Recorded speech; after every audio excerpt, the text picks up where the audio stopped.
ጌታ ይክበር። ዛሬ የማካፈላችሁ ቃል አጭር ይሆናል ብዬ ተስፋ አደርጋለሁ። ለማካፈል የፈለኩት በኩል ቃል በኢየሱስ ክርስቶስ በኩል ወደ አብ መግባትን አግኝተናል ይላል ቃሉ። በእርሱ በኩል እኛ መግባት አገኘን። እግዚአብሔር የተመሰገነ ይሁን። አንዳንድ የንባብ ክፍሎች አሉኝ አስፈላጊ ስለሆኑ በማስተዋል እናነባቸዋለን። የማቴዎስ ወንጌል ምዕራፍ 27 ላይ እናወጣለን። ማቴዎስ ምዕራፍ 27 ላይ አውጥተን ከቁጥር 45 ጀምሮ እስከ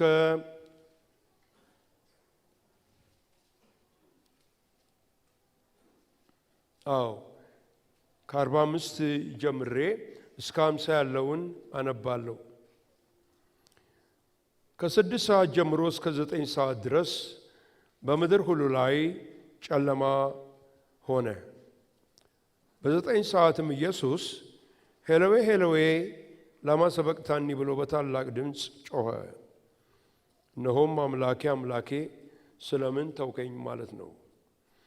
በዛም ከቆሙት ሰዎች ሰምተው ይህስ ኤልያስን ይጠራል አሉ። ወዲያውም ከነርሱ አንዱ ሮጠ፣ ሰፈነግም ይዞ ሆምጣጤ ሞላበት፣ በመቃም አድርጎ አጠጣው። ሌሎች ግን ተው፣ ኤልያስ መጥቶ ያድነው እንደሆነ እንያሉ። ኢየሱስም ሁለተኛ በታላቅ ድምፅ ጮኸ፣ ነፍሱን ተወ። እነሆም የቤተ መቅደስ መጋረጃ ከላይ እስከታች ከሁለት ተቀደደ፣ ምድርም ተናወጠች፣ አለቶች ተሰነጠቁ፣ መቃብሮች ተከፈቱ። ተኝተው ከነበሩት ከቅዱሳን ብዙ ሥጋዎች ተነሱ። ከትንሣኤውም በኋላ ከመቃብሮች ወጥተው ወደ ቅድስት ከተማ ገቡና ለብዙዎች ታዩ። የመቶ አለቃም ከእርሱም ጋር ኢየሱስን የሚጠብቁ መናወጡንና የሆነውን ነገር አይተው ይህ በእውነት የእግዚአብሔር ልጅ ነበረ ብለው እጅግ ፈሩ ይላል። እንደገና ሁለተኛ ቆሮንቶስ ላይ እናወጣለን። የሐዋርያው የጳውሎስ መልእክት ወደ ቆሮንቶስ ሰዎች ቁጥር 12 ላይ አንስተን እስከ 17 እናነባለን። እንግዲህ እንዲህ ያለ ተስፋ ካለን እጅግ ገልጠን እንናገራለን። የዛንም ይሻር የነበረውን መጨረሻ ትኩር ብለው የእስራኤል ልጆች እንዳይመለከቱ በፊቱ መጋረጃ እንዳደረገ እንደ ሙሴ አይደለንም። ነገር ግን ሐሳባቸው ደነዘዘ። ብሉይ ኪዳን ሲነበብ ያ መጋረጃ ሳይወሰድ እስከ ዛሬ ድረስ ይኖራልና በክርስቶስ ብቻ የተሻረ ነውና። ነገር ግን እስከ ዛሬ ድረስ የሙሴ መጽሐፍ በተነበበ ጊዜ ሁሉ ያ መጋረጃ በልባቸው ይኖራል። ወደ ጌታ ግን ዞር ባሉ ጊዜ ሁሉ መጋረጃው ይወሰዳል። ጌታ ግን መንፈስ ነው። የጌታም መንፈስ ባለበት በዛ አርነት አለ። እኛ ሁላችን በመጋረጃ በማይከደን ፊት የጌታን ክብር እንደ መስታወት እያብለጨለጭን መንፈስ ከሚሆን ጌታ እንደሚደረግ ያለ ያን መልክ እንመስል ዘንድ ከክብር ወደ ክብር እንለወጣለን ይላል። አስፈላጊ ስለሆነ ነው እነዚህ ንባቦች የማነበው። የመጨረሻው ዕብራውያን ምዕራፍ 10 ነው። ዕብራውያን 10 ላይ ቁጥር 19 ላይ ሄደን እንመለከታለን። እንግዲህ ወንድሞች ሆይ በመረቀልን በአዲስና በሕያው መንገድ ወደ ቅድስት በኢየሱስ ደም በመጋረጃው ማለት በሥጋው በኩል እንድንገባ ድፍረት ስላለን በእግዚአብሔርም ቤት ላይ የሆነ ታላቅ ካህን ስላለን ከክፉ ሕሊና ለመንጻት ልባችንን ተረጭተን ሰውነታችንንም በጥሩ ውሃ ታጥበን በተረዳንበት እምነት በቅን ልብ እንቅረብ። የተስፋን ቃል የሰጠው የታመነ ነውና። አሜን። እግዚአብሔር የተባረከ ይሁን። የማቴዎስን ወንጌል በምናነብበት ጊዜ ማቴዎስ የጌታችን የኢየሱስ ክርስቶስን የመስቀሉን ሞት ለየት ባለ መንገድ ይገልጸዋል ወይንም ያብራራዋል ማለት ነው። ማቴዎስ እንደሚናገረው ኢየሱስ ክርስቶስ በመስቀል ላይ ከ6 ሰዓት ጀምሮ እስከ 9 ሰዓት ይላል 3 ሰዓት እንደቆየ ይነግረናል። በዛ ጊዜ ውስጥ አንድ ጸሎት ጸለየ። ኤሎዌ ሄሎዌ ላማ ሰበቅታኒ፣ አባት ሆይ ስለምን ተውኸኝ ብሎ በታላቅ ድምፅ ጮኸ። ትንሽ ደግሞ ቆይቶ በታላቅ ድምፅ ጮኸና ነፍሱን አሳልፎ ሰጠ ብሎ ይናገራል። ይህ በሆነበት ጊዜ 5 ነገሮች ሆኑ። እነዚህን 5 ነገሮች ይዘረዝራቸዋል። አንደኛ የቤተ መቅደሱ መጋረጃ። የትኛው መጋረጃ? ከቅድስ ስፍራ ወደ ቅድስተ ቅዱሳን የሚያስገባው መጋረጃ ከላይ እስከታች ተቀደደ። ከስር ወደ ላይ ቢሆን የሰው ሥራ ነው። ነገር ግን ከላይ እስከታች የእግዚአብሔር ሥራ ነውና። ይቅርታ። ሁለተኛ የምንመለከተው የምድር መናወጥ ሆነ ይለናል። የምድር መናወጥ ሆነ። ሶስተኛ አለቶች ተሰነጠቁ ይላል። አለቶች ተሰነጠቁ። አራተኛ መቃብሮች ተከፈቱ። አስደንጋጭ ነገር ነው። ብዙ መቃብሮች ተከፈቱ። ከተከፈቱ በኋላ አምስተኛ እነዚህ ሙታን የሞተው የነበሩ ቅዱሳን ተነስተው በኢየሩሳሌም ከተማ ታዩ ይላል። ታዩ። እነዚህ ነገሮች ቀላል አይደሉም። እኔ የሚያስደንቀኝ ነገር ምንድነው? እነዚህ ነገሮች ሁሉ እየሆኑና እየተደረጉ እንዴት አድርገው በኢየሱስ አላመኑ? ሙታን ተነስተው እስኪታዩ ብዙዎች ይላቸዋል፣ አንድ ሰው አይደለም፣ በኢየሩሳሌም ከተማ እስኪመላለሱ ድረስ ይህ ድንቅ ነገር ሆነ። ነገር ግን አላመኑም። ለምን? የዚህ ዓለም ገዢ ሰይጣን ዲያብሎስ ልባቸውን ዘግቷል፣ ዓይናቸውን አሳውሯል። ስለዚህ ወገኖቼ ታምራት ስለሆነ ሰዎች ወደ ጌታ ይመጣሉ ብላችሁ ሙሉ ለሙሉ አትበሉ። ላይመጡ ይችላሉ፣ ሊመጡም ይችላሉ። ምክንያቱም እዚህ ላይ የምናየው ነገር አለ። ነገር ግን እግዚአብሔር የረዳውና ዓይኑን የገለጠለት ሰው ብቻ በኢየሱስ ያምናል። ሃሌሉያ! ዓይናችንን የገለጠልን ጌታ የተባረከ ይሁን። አሁንም እንደገና የተባረከ ይሁን። እስቲ ክብር ስጡት። ሃሌሉያ ለዚህ ጌታ። ሃሌሉያ! በዚህ መልእክት ላይ ላተኩር የምፈልገው የመጀመሪያው ምልክት ነው። ያም ደግሞ የቤተ መቅደስ መጋረጃ ከላይ እስከ ታይ ድረስ ምን አለ? ተቀደደ የሚላል። ከላይ እስከ ታይ ድረስ ተቀደደ። ያ ሐሳብ የንባብ ክፍሌ ልብ ብላችሁት ከሆነ የሚያንጸባርቀው ነገር ነበር። ስለ መጋረጃ ይናገር ነበረ። 3ቱም ክፍሎች ያነበብኳቸው ስለ መጋረጃ ይናገሩ ነበረ እና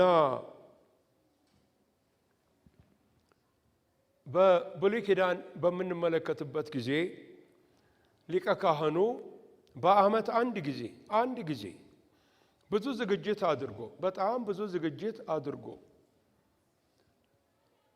መንፈሳዊ ዝግጅት አድርጎ እንደ ብሉይ ኪዳን ሥርዓት አካሉን 7 ጊዜ ታጥቦ እንደገና ደግሞ ልብሰ ክህነቱን አስተካክሎ ለብሶ ወደዛ ይሄዳል። በምን አይነት ፍርሃት በምን አይነት ጥንቃቄ እንደሚሄድ መገመት እንችላለን። ያ ቦታ ሰው ዘው ብሎ የሚገባበት አይደለም። እግዚአብሔር ክብሩን ያስቀመጠበት ስፍራ ነው። ሁለት ነገር በእጆቹ ይይዛል። አንደኛው ደም ነው። ለመስዋዕት የቀረበውን እንስሳ ደም ይይዛል። በሌላ እጁ ደግሞ ዕጣን ይይዛል።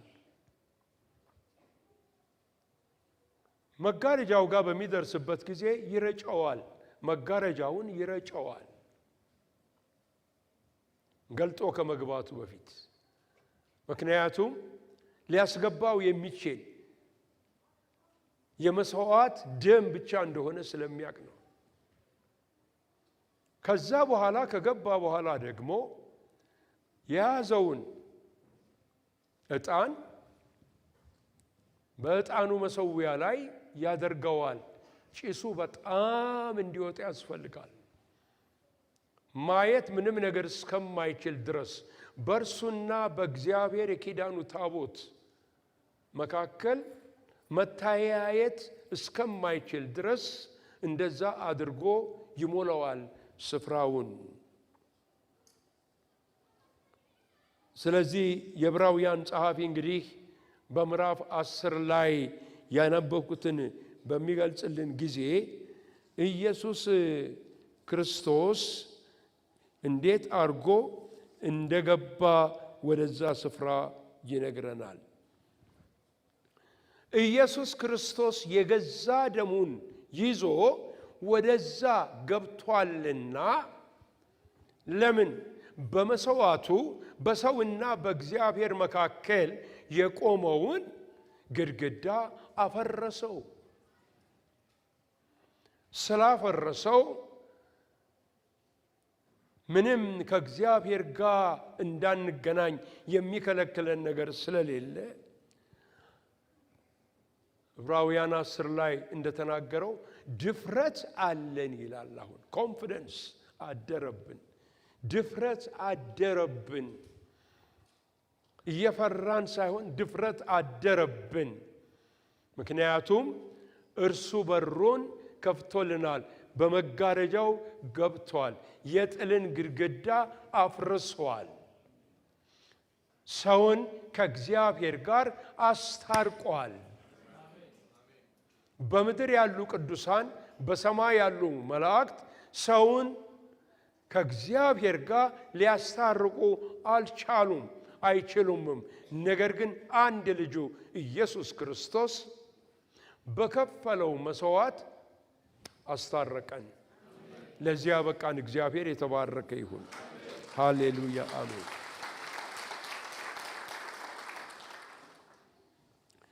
ስለዚህ እኛ ደግሞ እንግዲህ ጌታ ያንን መጋረጃ ከፍቶ ሲያስገባን እኛ እንዴት አይነት አገባብ ነው የገባ ነው ብለን በምናስብበት ጊዜ ወገኖች ሆይ በኋላ መጣበታለሁ። በቃ ሰው አንድ የተዘጋ በር መግባት የፈለገበት ሕዝብ ተይዞ ሳለ ግር ብሎ እንደሚገባ አይነት ገባን። ሌባው፣ ወንበዴው፣ አመንዝራው፣ ዱርዬው፣ ጨዋ ነኝ የሚለውም ትልቅ ነኝ የሚለውም የተማረውም ያልተማረውም ሁሉ ግር ብለን ገባን። ክብር ለስሙ ይሁንለት። ሃሌሉያ። ገባን፣ ወደዛ ገባን ማለት ነው። የእሱን እግር ጫማ ተከትለን ለምን? መክፈቻው በእጁ ነው። ከፈተው። ቁልፍ ነበረው፣ ከፈተው። እግዚአብሔር የተመሰገነ ይሁን። አሁን ለመናገር የምፈልገው እኔና እናንተ በዛ በመግባታችን ያገኘናቸውን 5 በረከቶች በጣም አጠር አድርጌ መናገር እፈልጋለሁ። አንደኛ፣ የኃጢአታችንን ይቅርታ አግኝተን ደጋግሜ እንዳልኩት ወደ እግዚአብሔር መንግሥት ገባን። ጌታ የተመሰገነ ይሁን። ወደ እግዚአብሔር መንግሥት ገባን። ቆላስይስ ምዕራፍ 1 ቁጥር 14 ላይ ጳውሎስ እንደሚናገረው ወደ ልጁ መንግሥት አፈለሰን። ይሄ ቃል እንግሊዘኛው እንደው ምንም እንደዚህ አፈለሰን የሚለው ቃል እንዴት አይነት ብርቱ ጠንካራ ቃል ነው! አፈለሰን ይላል። በቃ እንደው ሕዝብ ሁላችን እንድንገባ በእርሱ በማመን አደረገ ብሎ ይናገራል። ስለዚህ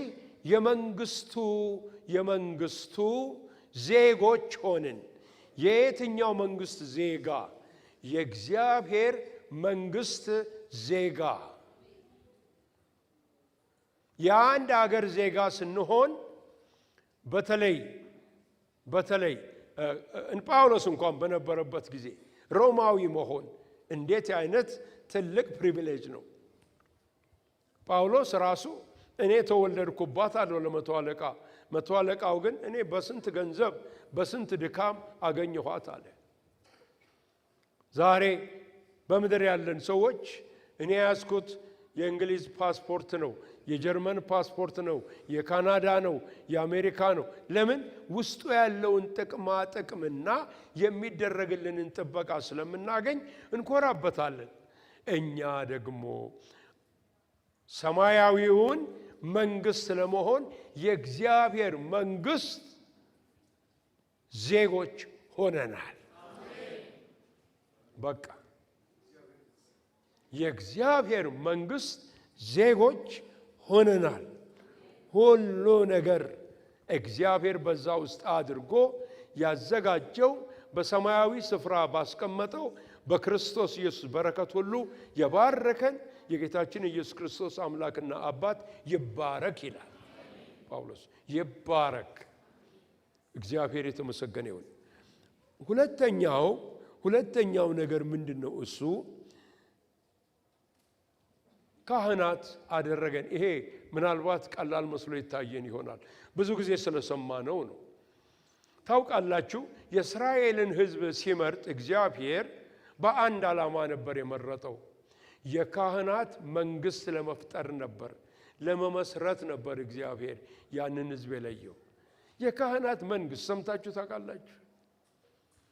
ነገር ግን እንደርሱ ፍቃድ አልሄዱለትም እና እግዚአብሔር አምላክ በዚህ በተሻለው በበለጠው በአዲሱ ኪዳን ያን ጊዜ ሊቀበሉት ያልቻሉትን በረከት እኔና እናንተ ሴቶችና ወንዶች የእግዚአብሔር ካህናት ተባልን። ሁል ጊዜ በወንጌል ብርሃን ቤተ ክርስቲያን አንድ ወንድም ያለ የእናንተ መፈክር አለኝ። ያ ምንድነው? በራእይ መጽሐፍ ምዕራፍ 1 ላይ የተገለጸው በወደደን ከኃጢአታችንም በደሙ ላጠበን ለአምላኩና ለአባቱ መንግስት ካህናት እንድንሆን ላደረገን ለእርሱ ክብርና ምስጋና ይገባዋል። ካህናት ሆንን። አቤት ይገርማል እኮ! ካህናት ሆንን ወገኖች ሆይ፣ ካህናት ሆንን። የጌታ ካህናት ሆንን። ለዚህ ነው በራእይ ምዕራፍ 1 ቁጥር 6 ላይ ዮሐንስ የተናገረው ያ ቃል በቃ ሁሉን ነገር ያሰምርበታል። ከኃጢአታችን መንጻታችንን እንደገናም ደግሞ የንጉሥ ካህናት መሆናችንን ይናገረዋል። እግዚአብሔር የተመሰገነ ይሁን። ከምን ጋር ክህነትን ሰጠን? ከስልጣን ጋር ሰጠን። ደቀ መዛሙርቱን ሲልካቸው ጌታ በአጋንንት ላይ፣ በደዌ ላይ፣ በበሽታ ላይ፣ በኃጢአት ላይ ስልጣን ሰጥቶ የላከ ጌታ አሁንም ያ ስልጣን እየሰራ ነው። እነዛ ካህናቶች እነዚህ ያልተማሩ እነ ጴጥሮስን ያንን ሽባ የነበረ ሰው ሲያስነሱት የጠየቁት ጥያቄ በማን ስም? አንደኛ ንገሩን፣ በምን ኃይል? እናንት አሳልፋችሁ በሰጣችሁትና በሰቀላችሁት በናዝሬቱ በኢየሱስ ክርስቶስ ስም ይሄው ደና ሆኖ ይሄ ሰው ይመላለሳል።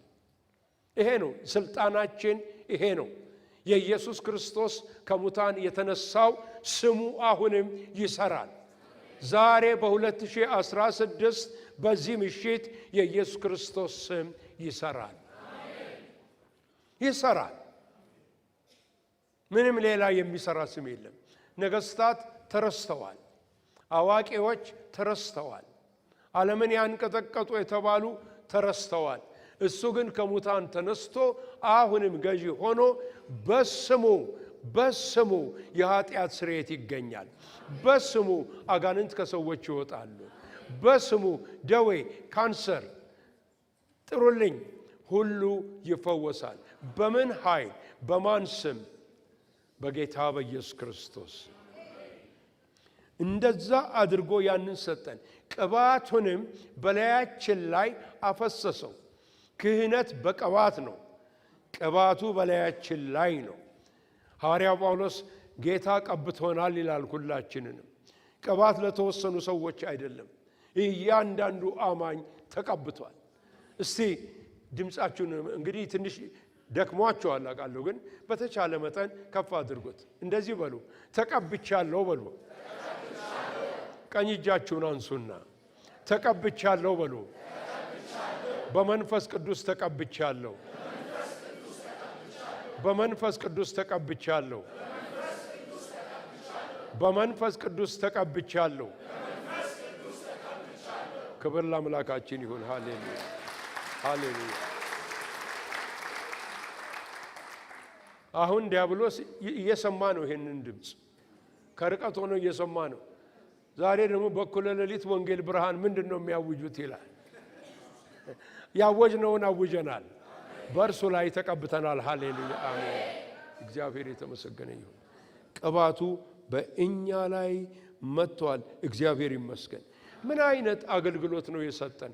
ሐዋርያው ጳውሎስ በሚናገርበት ጊዜ ጌታ ኢየሱስ ክርስቶስ ከእግዚአብሔር ጋር አስታረቀንና እኛን ደግሞ የማስታረቅ አገልግሎት ሰጠን።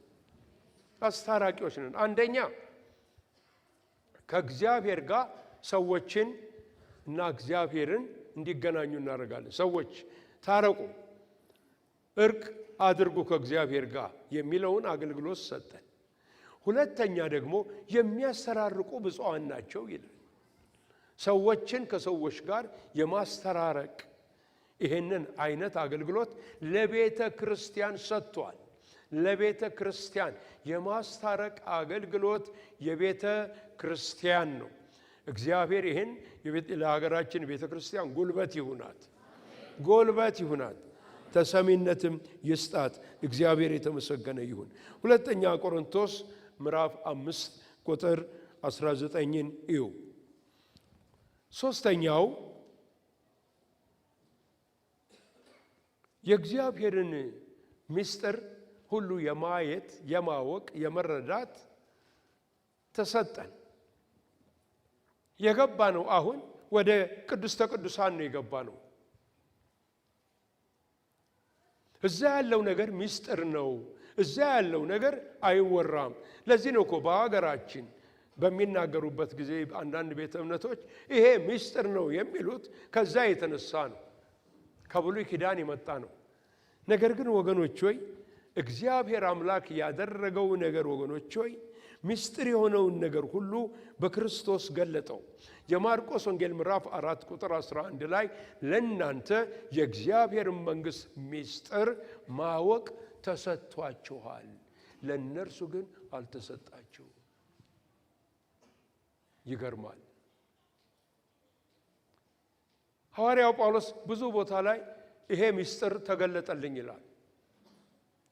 አሕዛብ በእግዚአብሔር መንግሥት ውስጥ እንደሚገቡ ምስጢሩ ተገለጠልኝ።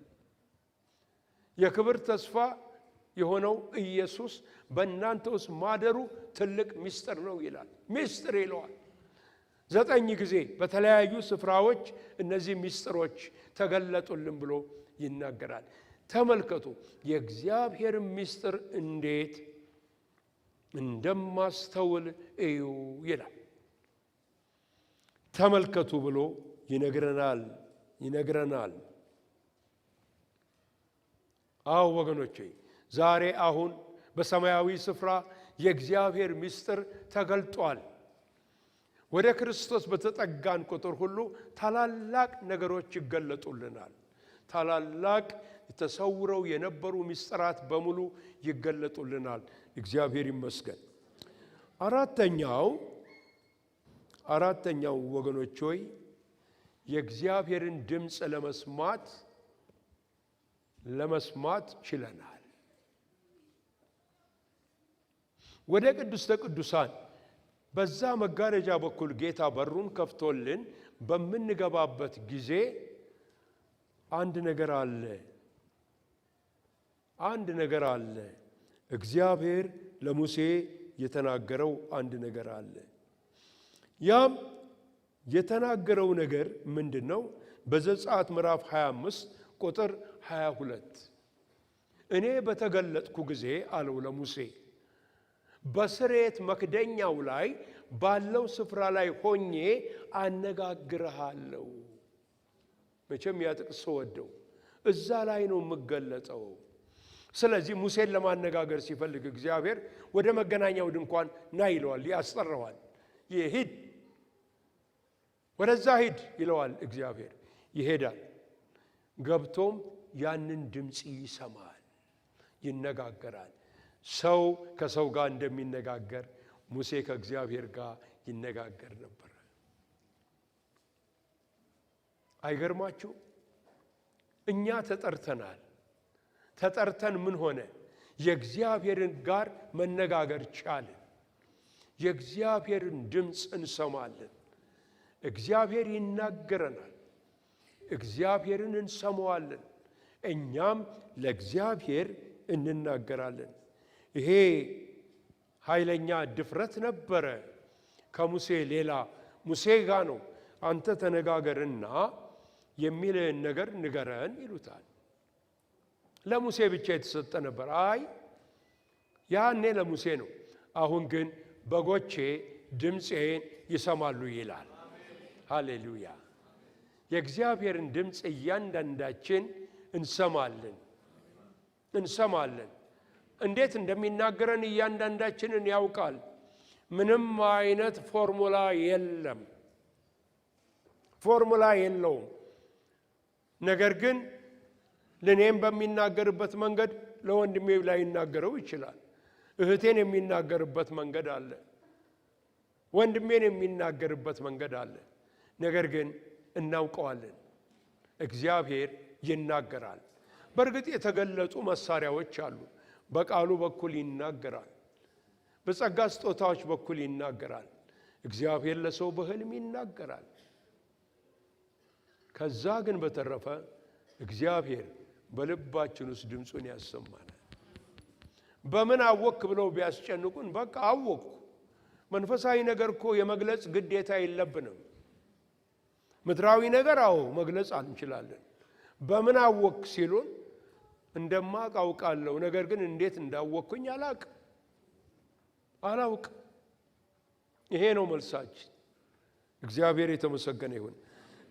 ትዝ ይላችሁ እንደሆነ አናንያ የተባለው ያ ጻድቅ ሰው አዛውንት ሰው በደማስቆ ይኖር ነበርና እንታውቁታላችሁ ታሪኩን። ወደ ሳውል ጳውሎስ ተላከና እንዲነግረው የተፈለገ ነገር ነበር። ሽማግሌው በትህትና በጳውሎስ ፊት ቆመ። ታውሮ ቁጭ ብሏል ሰውየው። ወንድሜ ሳውል ሆይ አለው። አየ እንዴት ደስ ይላል ባካችሁ! እንደዚህ ቀላል ነው እንዴ? እግዚአብሔር እኮ ሲሰራ እንደዚህ ቀላል ነው። ትርምስ እኮ የለውም። ወንድሜ ሳውል ሆይ ምክንያቱም ሰውየው ይዞ የሄደው ንጹህ የእግዚአብሔር መልእክት ነው፣ አልጨመረበትም። ካየ በኋላ የተናገረው አስገራሚ ነገር አለው።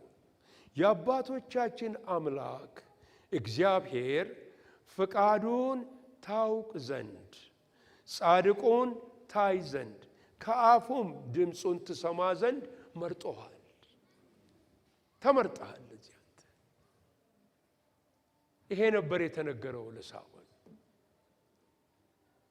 ለሳውል ብቻ አይደለም፣ ለእያንዳንዳችን ዛሬ እግዚአብሔር ይሄን ይናገረናል።